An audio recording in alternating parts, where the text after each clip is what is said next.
सभिनी खे वेलकम आहे हिन मंच ते। पीएमसी ग्लोबल सिंधीअ जे मंच ते असां वीना रमानी खे इनवाइट कयो आहे। उन्हनि जो अॼु स्पिरिचुअल टैबलेट जो नओं टॉपिक आहे कर्मा जे मथां। दीदी तव्हांजो वेलकम आहे। सभई ताड़ी वॼाए करे दीदी खे वेलकम कंदासीं। ओवर टू यू वीना जी। थैंक यू कमला जी। असांखे हिन Priya ji thank U and in मंच ते मूंखे घुराइण जे लाइ ऐं चांस ॾियण जे लाइ मां तव्हां सभिनीनि जी आभारी आहियां। Thank U. तव्हां सभिनीनि खे बि हिन गुरु पूर्णिमा जूं सभिनीनि खे वाधायूं, आत्मवंदन ऐं अभिनंदन।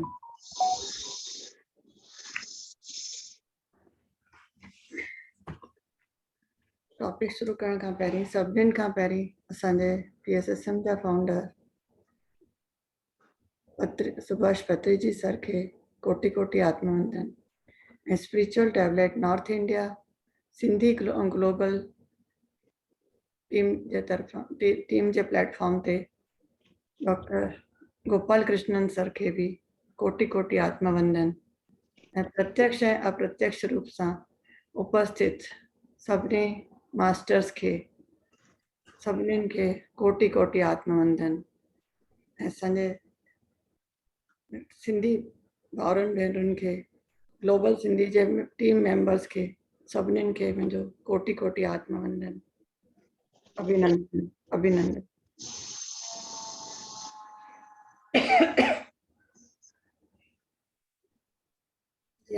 अॼु जो टॉपिक असांजो आहे लॉ ऑफ कर्मा। ही टॉपिक त तमामु घणो वॾो आहे, पर थी सघे त मां अॼु ब्रीफ में तव्हांखे ॿुधाइण जी कोशिशि कंदसि। असां इन कर्मनि जे बारे में घणेई कुझु ॿुधो आहे, अलॻि अलॻि संतनि महात्माउनि जे थ्रू, अलॻि अलॻि पुस्तकनि जे थ्रू, धार्मिक पुस्तकनि जे थ्रू घणेई कुझु ॿुधो आहे। ऐं सभु ईअं बि ॿुधो आहे कि कर्मनि जी गत न्यारी आहे ऐं ईअं बि ॿुधो आहे कि असां जहिड़ो कर्म कंदासीं तहिड़ो फल पाईंदासीं। अॻिते वधंदे हुए हाणे जे पाण spiritual tablet North India global Sindhi global platform ते ॻाल्हाईंदासीं। उन जे अकॉर्डिंगली स्पिरिचुअल साइंस जे थ्रू असां हिन टॉपिक खे सम्झंदासीं। हिते चवंदा आहिनि भई तव्हांखे जेको सुठाई ऐं ख़राबु या तुंहिंजी क्रेडिट मिले थो, भई तव्हांजी वाह वाह थिए थी या तव्हांजी बुराई थिए थी या निंदा थिए थी, उहो सभु कुझु तव्हां पाण भॻवान जे मथां न छॾिणो आहे। उनमें भॻवान वर्ड जी जॻह ते पास्ट कर्मा खे रखियो वियो आहे। जेको बि थी रहियो आहे उन जा जवाबदार असां पाण आहियूं, इन ॻाल्हि ते सम्झायो वियो आहे। गॉड शब्द, भगवान या गॉड शब्द, गॉड माना जनरेटर, ऑपरेटर एंड डिस्ट्रॉयर। उनखे जनरेटर माना ब्रह्मा जी चवंदा आहिनि ऐं जेको पालन करता है ऑपरेटर है उनखे विष्णु चवंदा आहिनि ऐं जेको संहार कंदो आहे, डिस्ट्रॉय कंदो आहे, उनखे शिव जी या महेश चवंदा आहिनि। त पाण अॼु ताईं इन तरह सां सम्झो आहे। ऐं भाग्य बि माना छा आहे, डेस्टिनी बि छा आहे, त डेस्टिनी बि पंहिंजा पुराना कर्म ई आहिनि। हिन जे आधार ते पाण सम्झंदासीं।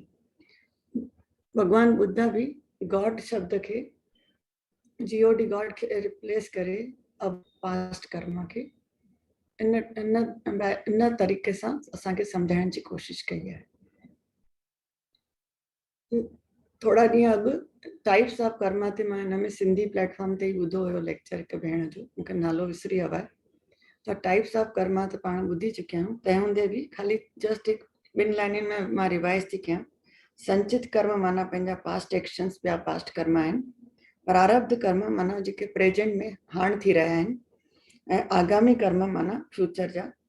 ऐं ॿियो अञा निस्वार्थ कर्म, अकर्म, अनकंडीशनल कर्म जेके वर्ल्ड जे कल्याण जे लाइ या पूरे ब्रह्मांड जे कल्याण जे लाइ आहिनि। उहे जन कल्याण जे लाइ आहिनि, खाली माण्हुनि जे रूप में न, सभी जीव जंतु, सभिनी किंगडम्स में, जीअं मिनरल किंगडम अची वियो, plant kingdom, animal kingdom, water kingdom, human kingdom, सभी कुछ अची विया। त उन्हनि सभिनीनि जे कल्याण जे लाइ जेको पाण कमु कंदासीं उहो निस्वार्थ कमु हूंदो आहे, उनखे अकर्म बि चवंदा आहिनि।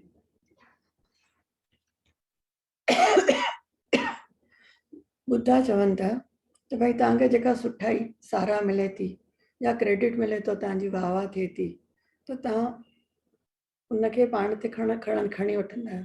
पर जेॾीमहिल कुझु ख़राबु थो थिए, निंदा थिए थी, गिला थिए थी, या कुझु दुख दर्द या तकलीफ़ अचनि थियूं, त पोइ भॻवान खे चओ था त उहो सभु तव्हांखे सुठो बि पंहिंजे मथां खणणो आहे, त ख़राबु बि पंहिंजे मथां ई खणणो आहे। उनजा जवाबदार तव्हां पाण आहियो। उहा इन ॻाल्हि ते उन्हनि वधीक ज़ोर ॾिनो आहे सम्झाइण जो।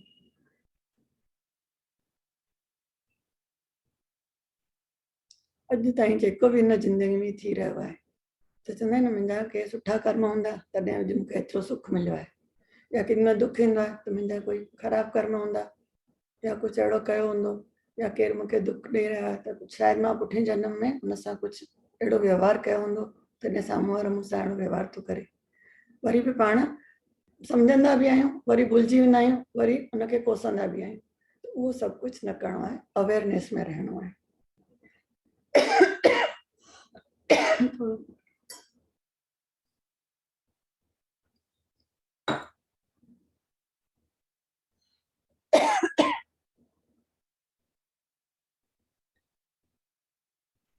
अॼु सभु असां हाणे एग्ज़ाम्पल ॿुधायां थी, अॼु सभु हिते पाण हाज़िर आहियूं, त ही बि पंहिंजा कुझु पास्ट कर्म आहिनि, जंहिंमें असां कुझु सुठा कर्म कया आहिनि ऐं असां ध्यानु कयो आहे ऐं असांखे इहा इंफॉर्मेशन मिली आहे, तॾहिं अॼु असां हिन प्लेटफॉर्म ते वेठा आहियूं। तव्हां सभु कुझु, हिन में मां बि अची वियसि, सभु ॼणा अची वियासीं। हीअं त 1000 माण्हुनि खे इंफॉर्मेशन मिली, त सभु ॼणा छो नथा पहुची सघनि? छो त ही त घर वेठे आहे, केॾां वञिणो न आहे, केॾां तयारु न थियणो आहे, कुझु न करिणो आहे, ख़ाली हिकु मोबाइल खोले या लैपटॉप खोले वेहणो आहे। तंहिं हूंदे बि सभु ॼणा छो नथा पहुची सघनि? पंहिंजा कुझु कर्म सुठा कयल तॾहिं पाण हिते पहुता आहियूं। त ही हाणे जो एग्ज़ाम्पल आहे।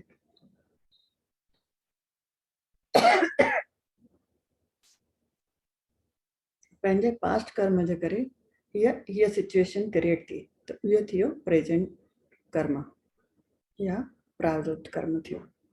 पर जेको हाणे असां सुठो कमु कंदासीं त उहो असांजो फ्यूचर जो कर्म ठही वेंदो, उहो असांजो आगामी कर्म ठही वेंदो।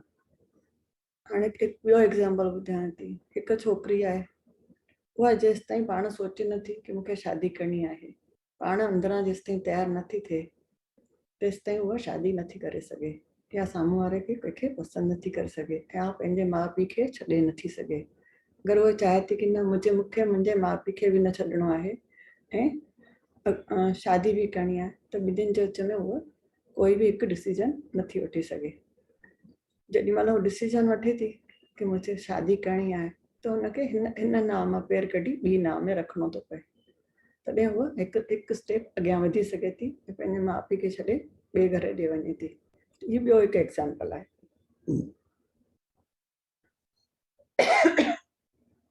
इन करे जेको ब्रह्मा विष्णु महेश, मां सॉरी मां पीपीटी शेयर करणु भुलिजी वई आहियां, 1 मिंट ॾियो मूंखे।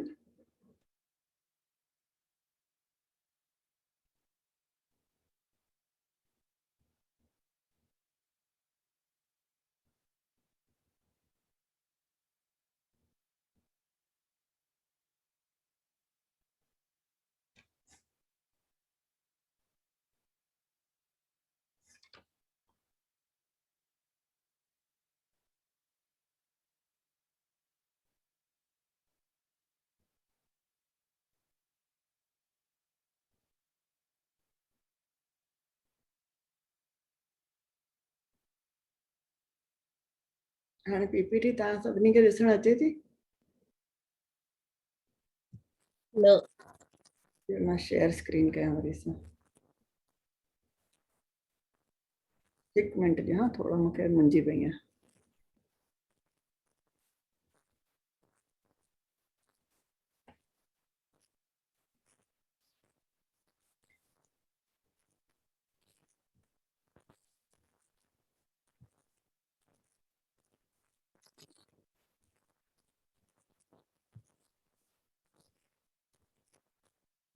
हाणे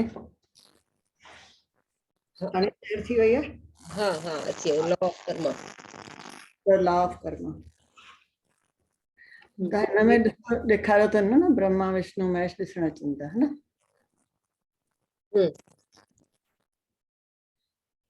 हाणे सेकंड स्लाइड अचे थी कि as you sow shall you reap त पाण जेको जहिड़ो कमु कंदासीं उन तरह जो ई असां फल पाईंदासीं उहो पाण पहिरीं ॿुधोसीं है न मूंखे ॾिसणु नथो अचे बराबरि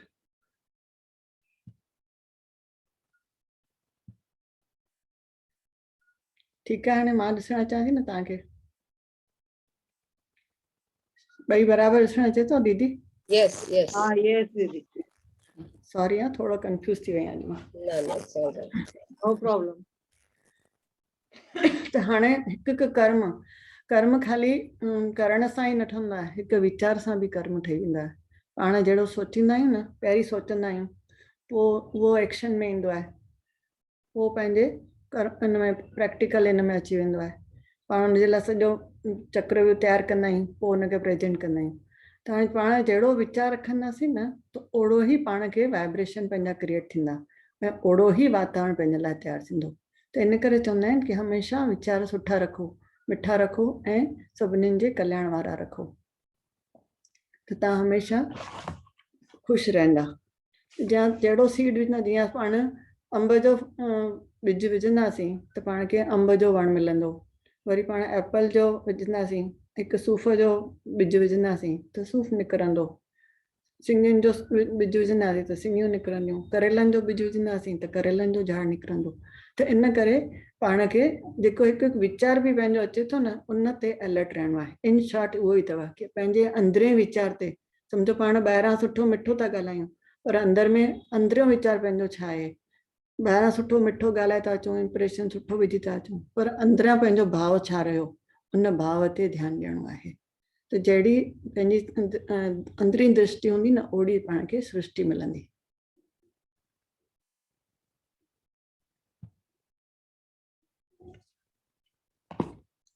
त हाणे हिन में लॉट्स जू ने ॾाढो सुठी तरह सां सम्झायो अथई त तव्हांखे पंहिंजे अंदरी थॉट्स खे ॾिसणो आहे जेॾीमहिल तव्हां अकेला वेठा आहियो तव्हांजा वीचार छा था हलनि उन हिकु हिकु वीचार ते तव्हां ध्यानु ॾियो त हीअ पंहिंजो जेको आनापानसती ध्यानु आहे उहो पाण खे वधीक वधीक अवेयरनेस क्रिएट करे थो उन सां पाण फोकस थियूं था ऐं पंहिंजे पाण सां हिकु थियूं था त पंहिंजो ध्यानु पंहिंजे वीचारनि ते वञे थो त पंहिंजे वीचार खे ॾिसणो आहे छो जो पंहिंजा जेके वीचार हूंदा न पाण 20 दफ़ा सोचंदा आहियूं पोइ हिकु दफ़ो ॿाहिरि वर्ड ईंदो आहे त उहो पंहिंजा वर्ड्स थी वेंदा आहिनि त केॾीमहिल रिफ्लेक्सली ॾिसो त जेको अंदरां हूंदो न उहो ॿाहिरि अची वेंदो आहे या केॾीमहिल गुस्से में हूंदा न त माण्हू गुस्से में अंदरी ॻाल्हि चई छॾींदो आहे त उहो कीअं थींदो आहे उहो रिफ्लेक्स थी करे ॿाहिरि ईंदो आहे त हमेशह पंहिंजे हिकु वीचार ते ऐं पंहिंजे हिन ते ध्यानु ॾियणो आहे कि पंहिंजी सोच कहिड़ी आहे उन ते ध्यानु ॾेई करे उहे पंहिंजी सोच ई पंहिंजा वर्ड्स ठही वेंदा आहिनि पंहिंजा अखर ठही वेंदा आहिनि शब्द ठही वेंदा आहिनि ऐं जीअं जीअं पंहिंजे शब्दनि खे ॾिसंदासीं उहे शब्द पंहिंजी क्रिया थी वेंदी आहे एक्शन ठही वेंदी आहे रोज़ अगरि उहा ई साॻियो कमु कंदा रहंदा आहियूं उहा क्रिया कंदा रहंदा आहियूं त उहा पंहिंजी आदत थी वेंदी आहे त नेचुरल में आदतनि उहा पंहिंजी आदत जे अनुसार पाण उहो कंदा रहंदा आहियूं उहो चाहे सुठी हुजे ख़राबु हुजे उनखे पोइ पाण नालो ॾींदा आहियूं पर जेका बि सुठो ऐं ख़राबु कीअं आहे न उन में न पंहिंजो नुक़सानु थियणु खपे न ॿिए जो नुक़सानु आहे न वर्ल्ड जो नुक़सानु आहे ऐं सभिनीनि जो भलो समायल आहे त उहो ई सुठो आहे ऐं पोइ जेॾीमहिल पंहिंजी हैबिट ठही वेंदी आहे न उहो पंहिंजो कैरेक्टर ठहींदा त पाण चवंदा हिन जो त हीअ त ईअं ई आहे त कहिड़ी बि ॻाल्हि खणी करे हुनजे नाले पाण हिकु बिलीव ठाहे छॾींदा आहियूं त उहो बि न ठाहिणो आहे हर हिकु टाइम ते पाण every moment we are changing त अॼु सम्झो कल्ह हुनखे ज्ञान न हुयो त कल्ह जो हुनजो बिहेवियर अलॻि थी सघे थो पर अॼु हू ज्ञान में अची वियो ध्यान में अची वियो त हुन पाण खे सुधारियो त हुनजो कर्म हुनजो हुनजी क्रिया बि अलॻि थी वई हुनजो बिहेवियर बि अलॻि थी वेंदो हुनजो कैरेक्टर बि अलॻि थी वेंदो त हर पल पाण खे सुठो कंदा रहंदा आहियूं ऐं जीअं जीअं पाण सुठो कंदा रहंदा आहियूं त उहो पंहिंजो भाग्य ठही वेंदो आहे डेस्टिनी माना भाग्य ठही वेंदो आहे त पंहिंजे ॾिसो किथां थो शुरू थिए हिकु वीचार खां वठी करे ई पंहिंजो भाग्य ठहे थो ॿियो कोई ठाहे नथो, पाण ई पंहिंजो भाग्य ठाहियूं था। जेको बि अॼु पंहिंजे जीवन में आहे, अॼु त पाण हिते पहुता आहियूं, त कॾहिं असां सोचियोसीं कि न असांखे ध्यानु करिणो आहे, असांखे विश्व जे कल्याण लाइ कुझु करिणो आहे, पंहिंजो कल्याण करिणो आहे, असांखे ही जनम इनलाइटन थियणो आहे, असांखे ही जनम आख़िरी जनम करिणो आहे, त तॾहिं अॼु पाण सभु हिते वेठा आहियूं। सही ॻाल्हि आहे। पण अॻिते खाली जेको पाण कमु कयूं त उहो खाली कमु कान्हे। अगरि पाण सुस्ती था कयूं, कंहिं कम लाइ चऊं था न नथो पुॼे हाणे पोइ कंदासीं, ईअं बि न चवणो आहे। उहो लेज़ीनेस आहे। लेज़ीनेस माना आलस आहे। उहो आलस बि हिकु कर्म ई आहे। या वधीक सुम्ही था पऊं, सुबुह उथी करे ध्यानु करिणो आहे असांखे, पर चवंदा न अॼु त ॾाढी मिठी निंड थी अचे, मां थोरी देरि सुस्ताए वठां, थोरी देरि आराम करे वठां, त पर उहो पल वापसि न ईंदो। त उहा हिकु लेज़ीनेस आहे। ईअं लेज़ीनेस फिज़िकल लेवल ते बि आहे, मेंटल लेवल ते बि आहे, इमोशनल लेवल ते बि आहे, इंटेलेक्चुअल लेवल ते बि आहे, ऐं आध्यात्मिक लेवल ते बि आहे। त पाण खे हर हिकु लेवल ते पंहिंजी लेज़ीनेस खे बि सुधारणो आहे।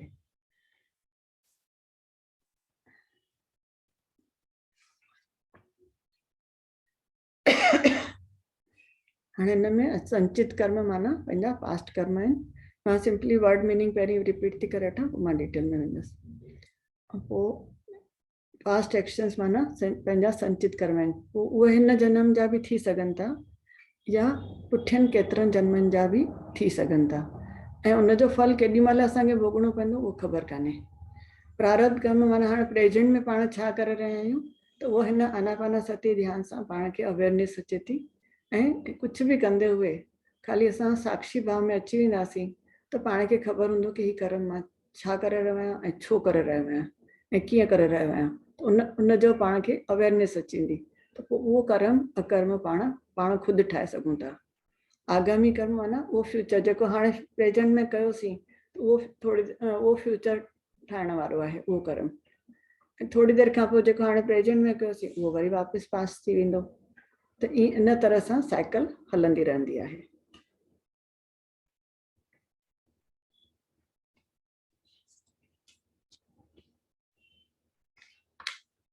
त हाणे चवंदा आहिनि जीअं तव्हां सोचींदा न तीअं ई थींदो आहे।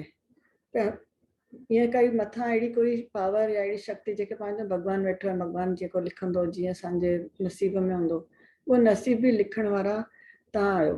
तव्हांजो अहिड़ी कोई शक्ति कान्हे जेका तव्हांखे उहो तव्हांजो नसीब लिखी रही आहे। ये तव्हांजा जेके पुठियां कर्म आहिनि, तव्हांजा सोच वीचार आहिनि, उहे ई तव्हांजो भाग्य ठाहिनि था। ईअं चवंदा आहिनि भई हिते हिन स्पिरिचुअल जेसिताईं पाण नसीब ऐं भॻवानु उहे ॻाल्हियूं कयूं था न, तेसिताईं पाण धार्मिक स्तर ते आहियूं। अगरि पाण हिकु स्पिरिचुअल साइंटिस्ट ठही था वञूं न, त पोइ पाण कर्म जी थियरी ते अची वञूं।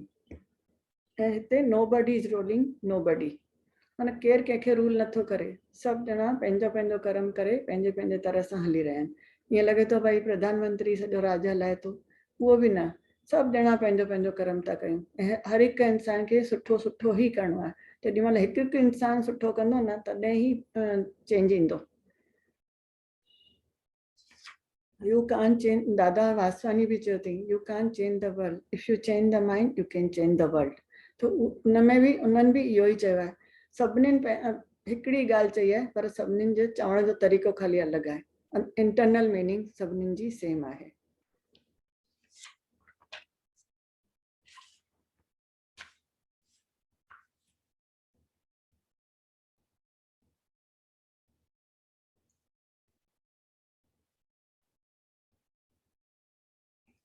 हाणे हिन में bed Karma and good Karma अची वियो। त बैड ऐं गुड आहे न, असां पाण हुनखे स्टैम्प था लॻायूं। बैड जेको बि असां कंदासीं उनजो हिकु आकाशीय रिकॉर्ड थींदो आहे। जेको बि कर्म कयूं था असां, इवन वीचार हिकु सोचियोसीं न, हिकु वीचार आयो असांखे, उन वीचार में बि वाइब्रेशन ऐं एनर्जी आहिनि। उहे यूनिवर्स में वञनि था ऐं उहे रिटर्न थी करे पाण वटि अचनि था। न्यूटन्स थर्ड लॉ सभिनी जॻह ते एप्लीकेबल आहे। उहो भले कुझु बि हुजे, सुठो की ख़राबु, जेको बि तव्हां नालो ॾियो हुनखे। त हिनखे चवंदा आहिनि what goes around comes around, our Karma decides what happens on the ground. त ग्राउंड लेवल ते जेको थी रहियो आहे उहो पंहिंजे सभिनी कर्मनि जे अनुसार ई थी रहियो आहे।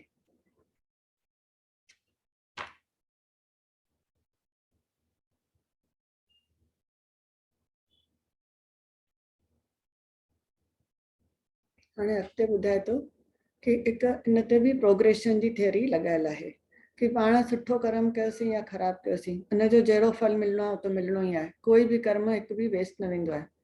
पर जेॾी महिल असां ख़राबु कमु कयूं था त असांखे जेको दुख दर्द अचे थो त उन मां असांखे सिखणु मिले थो। पर आत्मा जी लेवल ते हर हिकु सिचुएशन में पाण प्रोग्रेस ई कंदा रहंदा आहियूं, पुठियां न वेंदा आहियूं कॾहिं बि, अॻिते ई अॻिते वधंदा आहियूं। त ख़राबु कर्म मां असांखे सिखणो आहे ऐं सुठे कर्म मां असांखे उनखे आनंद मनाइणो आहे ऐं उन मां बि असांखे सिखणो त आहे ई आहे।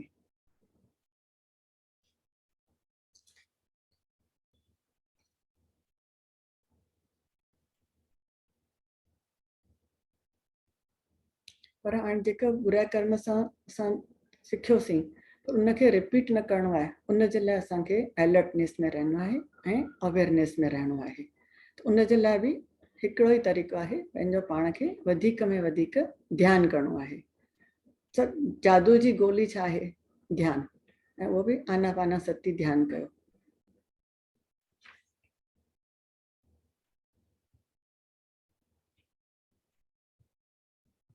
हाणे हिकु एग्ज़ाम्पल जे थ्रू तव्हांखे ॿुधायां थी।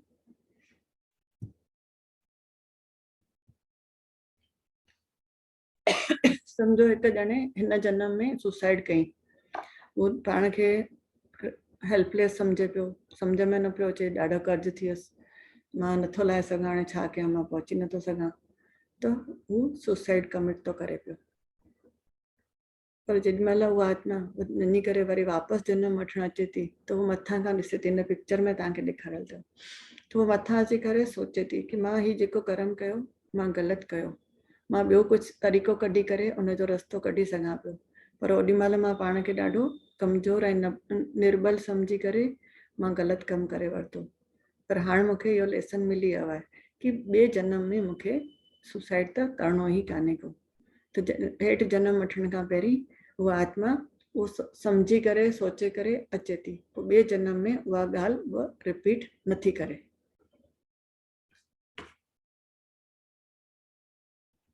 छो जो उनखे अवेयरनेस अची वई, उनखे विज़डम अची वियो, उनखे नॉलेज मिली वियो कि हीउ कर्म न करणु खपंदो हुयो ऐं जेको मां ग़लती कई आहे त अॻिते मूंखे न करणी आहे, इन ग़लति कम जो बि मूंखे फल त भोगणो ई पवंदो।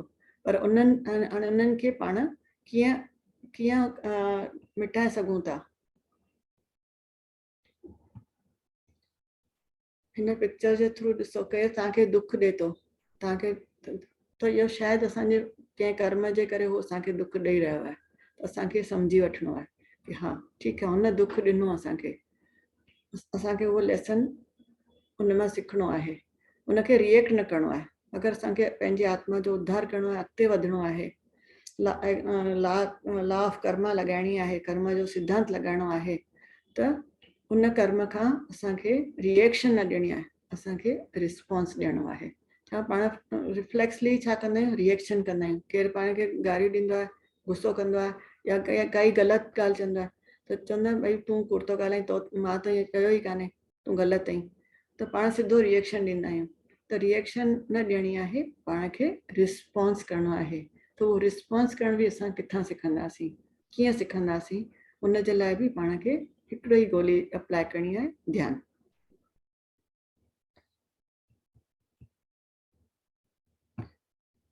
भगवत गीता में कृष्ण भगवान खुद समझायो अथई, कर्माणे वाधिकारस्ते मां फलेषु कदाचन माक मर्म फल हेतुर्भुर्मा ते संगोत सवि कर्माणी। जेॾी महिल जे कर्म करणु पंहिंजे लाइ हिते फ्रीडम आहे, पाण अॼु बि सुठा कर्म करे सघूं था, उनजी फ्री विल असांखे आहे, पर उनजो फल असांखे केॾी महिल मिलंदो उहो असांजे हथ में कान्हे, ऐं छा मिलंदो उहो बि असांजे हथ में थी सघे थो। ख़राबु कर्म आहे त व्याज सूदो वधीक थी करे बि अची सघे थो, सुठो कर्म आहे त उहो बि सुठो व्याज सूदी थी करे असां वटि वापसि अची सघे थो। पर केॾी महिल ईंदो उहो पंहिंजे हथ में कान्हे।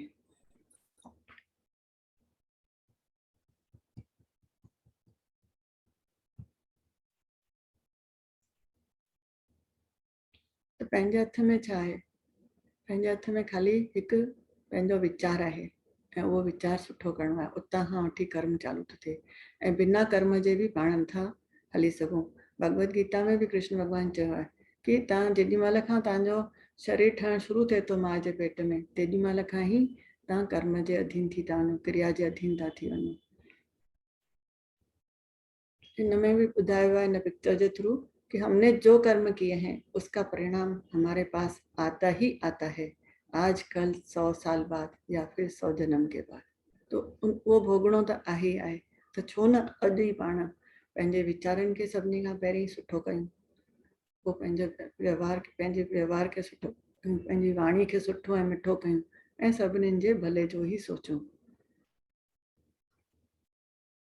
भले केतिरो बि मुंहिंजो नुक़सान करे वञे, भले मुंहिंजे पेट में छुरी बि हणी वञे, त पंहिंजे अंतरात्मा मां इहो ई निकिरणु खपे।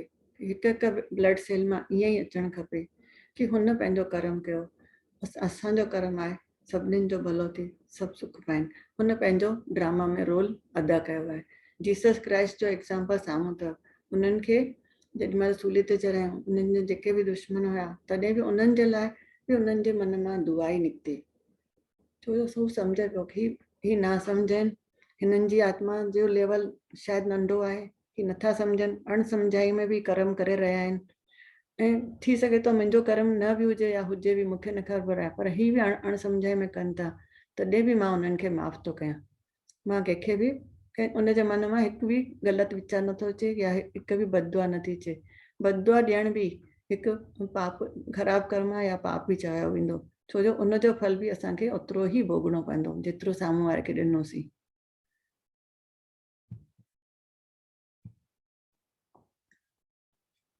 हाणे इन में ॿुधायो आहे सभिनीनि जो सार चयो वञे त how people treat you is their karma, how you react is yours. त पाण खे अलर्ट रहणो आहे कि असांखे रिएक्शन में न अचिणो आहे। हर पल पंहिंजे रिस्पॉन्स खे पाण खे अलर्ट थी करे रिस्पॉन्स करिणो आहे। किथे कंहिं कुझु बि चयो त पाण खे हिकु सेकंड पॉज करिणो आहे, पंहिंजे श्वास ते वञिणो आहे ऐं पोइ सोचे सम्झी करे ही जवाबु ॾियणो आहे। अगरि जवाबु नथा ॾेई सघूं त हिकु स्माइल ॾेई करे उन ॻाल्हि खे पाण टाले सघूं था, या उनखे चई सघूं था सॉरी भाई, हिन महिल मूंखे हिनजो आंसर नथो अचे पियो, जेॾी महिल मूंखे सम्झ में आयो मां तव्हांखे वापसि जवाबु ॾींदुसि, हिन मोमेंट ते मूंखे माफ़ु कयो, या सिंपली चओ मूंखे सॉरी, मूंखे हाली माफ़ु कयो, मूंखे नथो ख़बर पए पई, माफ़ु कयो। माफ़ी वठण सां उहो कर्म पंहिंजो कटिजी वञे थो।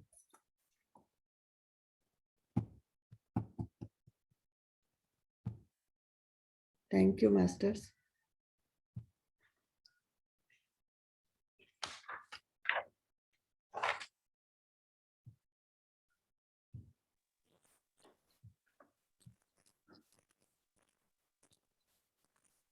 धन्यवाद दीना जी। शॉर्ट में कर्मा जे रिलेटेड समझाया। Thank you so much. मां कोशिशि कई कि शॉर्ट एंड स्वीट कयूं, कि लंबो लंबो रखण सां न ओतिरो वधीक न आहे। पंहिंजो कॉन्सेंट्रेशन फोकस है न एज जे हिसाब सां 35 मिनट्स खां मैक्सिमम 45 मिनट्स हूंदा, त ओतिरे में पाण ध्यानु खे जेतिरो सम्झी सघूं उन ते हलूं, उहो वधीक इम्पोर्टेंट आहे। ऐं अञा बि सेंटेंस चवंदी मूंखे, त हाणे जेको पाण सोचूं था न उहो पंहिंजे साम्हूं थी रहियो आहे। आवाज़ कंहिंखे भी कुछ पूछणो हुजे इन सब्जेक्ट के बारे में पूछी तो सके। रीना जी थैंक यू दीदी। Thank you.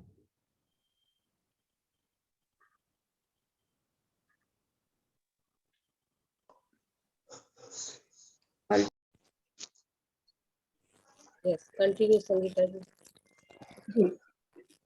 दीदी मुंहिंजो हिकु क्वेश्चन आहे, मूंखे ध्यानु सिखाइण जो मन थींदो आहे लेकिन घर में सभु मना कंदा आहिनि, मतलब घर वारनि खे पसंदि कान्हे। और भरिसां मुंहिंजे हिकु मतलब मुंहिंजी पड़ोसन आहे, उनखे 7-8 सालनि खां जीअं प्रॉब्लम अची रही अथसि, वीचारी हली वली न सघंदी आहे। जीअं मतलब हाणे पहले खां इम्प्रूवमेंट त आयो अथसि, लेकिन अञा बि बेड ते आहे। मुश्किल सां थोरो घणो पंहिंजो कमु करे वठंदी आहे। मुंहिंजो मन इलाही थींदो आहे, एकदमि भरिसां ई आहे, बसि दिल्ली में ईअं मुड़दमि और उन्हनि जो घर आहे असांजे घर सां लॻो लॻी। लेकिन मूंखे वञण में न भउ थींदो आहे, इन करे कि मतलब मूंखे घर वारनि जी वजह सां थोरो भउ थींदो आहे कि मतलब मां वञा त उन्हनि खे न सुठो लॻे, या पंहिंजी ससु खे चई वञा, छो जो बिना ॿुधाए मां वञी न सघंदी आहियां। और अंदरो इच्छा थींदी आहे कि मां वञा, लेकिन मतलब जीअं ॿार बि मना कंदा आहिनि, हस्बैंड बि कंहिंखे ध्यान लाइ बि फोन ते चवंदी आहे न, पोइ चवंदा आहिनि तूं पाण कर, तूं ॿियनि खे छो थी चए। त इहो मुंहिंजो अंदर जो फियर आहे, मतलब मूंखे बिना कंहिंजो सोचे करे वञणो चाहिए कि न वञणो चाहिए? वञणो चाहिए। इहो और फियर वरी पोइ जीअं ई तव्हां पंहिंजे फियर खे ओवरकम कंदा न, त साम्हूं वारनि जो रिस्पॉन्स चेंज थी वेंदो। अच्छा, हाँ जीअं पहले मां गुरुद्वारे बि वेंदी हुयमि त सभु ख़ूब चवंदा हुया मूंखे। एॾा साल शादी खां पोइ ईअं ई बिताया, लेकिन पोइ जॾहिं मां थोरी बोल्ड थियमि, मां वञणु लॻमि। शुरू में त काफ़ी टाइम ताईं, जीअं उते जीअं सुखमनी साहिब जो पाठ थींदो आहे त 2-2.5 घंटा लॻी वेंदा आहिनि। त मतिलबु ईंदी हुयमि त घर में जीअं चवंदा हुया हेॾी देरि, पोइ थोरो थोरो मां बि मुंहुं खोलणु शुरू कयो, त हाणे कोई कुझु न चवंदो आहे, पर ध्यान लाइ मना कंदा आहिनि। तव्हांजो आंसर तव्हां पाण ई ॾेई रहिया आहियो, मूंखे कुझु बि ॾियण जी ज़रूरत कान्हे। थैंक यू सही आहे न, तव्हां पाण ई चई छॾियो। पर छा थींदो आहे, केॾी केॾी महिल पाण पहिरां जहिड़े माण्हुनि सां ॻाल्हाईंदा आहियूं न, त पंहिंजे अंदर मां ई जवाबु ईंदो आहे। त दीदी हिकु ॻाल्हि ॿुधायो, तव्हां ख़ाली इन में अगरि वीचार कोई साम्हूं वारो मूंखे रोके थो और अगरि मां कुझु चवां थी त उहे बि कर्मा ठही वेंदा? उहो बि कर्म ठही वेंदा। तव्हां ईअं ई सोचो कि मूंखे सभु ॼणा सपोर्ट था कनि ऐं मूंखे ध्यानु सेखारण लाइ बि मूंखे सपोर्ट था कनि। तव्हां ख़ाली तव्हां मथां ईअं कनि त मां ईअं कयां थी, मथां ईअं कनि त ईअं तव्हां डाउट रखो था, ॿ वीचार था रखो ऐं पहिरीं मन में सोचो था कि मां वेंदसि त हिननि खे ॻाल्हि न वणंदी। तव्हां पाण ई था सोचो, इन करे उहो ओड़ो ई रिस्पॉन्स था ॾियनि तव्हांखे। तव्हां ख़ाली वीचार खे बदिलंदव त सृष्टि बदिलजी वेंदी। Thank U thank U.